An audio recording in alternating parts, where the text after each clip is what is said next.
थी बेटा, ये तू क्या करने जा रही है? वो तेरे पापा ने सौगात के रूप में दी थी वो जमीन तुझे, और किसी की दी हुई चीज ना, किसी की दी हुई सौगात को ना बेचा नहीं करते।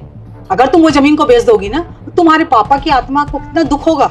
मम्मी आप कैसी बातें कर रही हैं? हाँ कैसी बात क्या कर रही है? मम्मी एकदम सही बोल रही है। तुम ये बताओ, जब पापा ने तुम्हें वो जमीन दी थी तरस खा के दी थी, और तुम तो जब ये बोली थी पापा के नाम पे ही मकान बनाऊंगी, तो अब क्या हो गया? अब तुम उसे बेचने चल दी। भैया आपको किस बात का बुरा लग रहा है? इस बात का कि वो जमीन पापा ने मेरे नाम पे कर दी थी, या फिर इस बात का कि वो जमीन आज मैं बेच रही हूँ? बोलिए।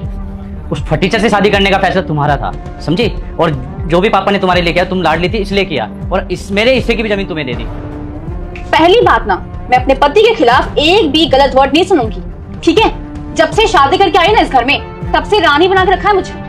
आज तक एक भी मेरी आंखों में आंसू नहीं आए हैं। मेरे बोलने से पहले मेरे कदमों में सारे सामान होते हैं, हर चीज।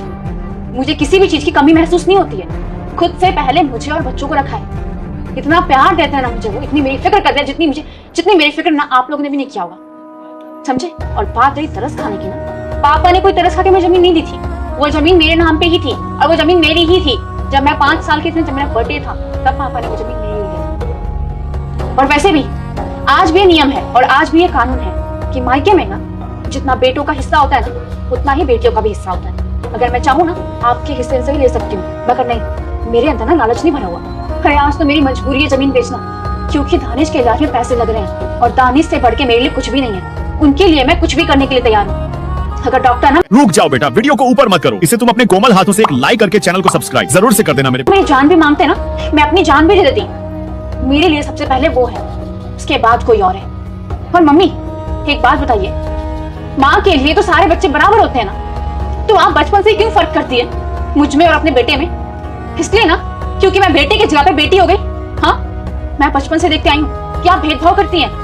गौतम भैया को अलग रखती है। गौतम भैया को शुरू से प्राइवेट स्कूल में पढ़ाया, गौतम भैया को आपने प्यार दिया, लेकिन मुझे नहीं, क्योंकि मैं एक बेटी थी, है ना? मगर पापा ने आज तक कभी भी भेदभाव नहीं किया था। पापा ने खुद वो जमीन मेरे नाम पे किया था, और पापा ने दानिश को देखने के बाद वो जमीन प्रॉपरली मुझे दिया था। इनफैक्ट ये तक बोला था, अगर कोई मुसीबत आए तो इस जमीन को दांव पे लगाना ही पड़े ना, तो लगा देना, मुझे कोई दिक्कत नहीं है।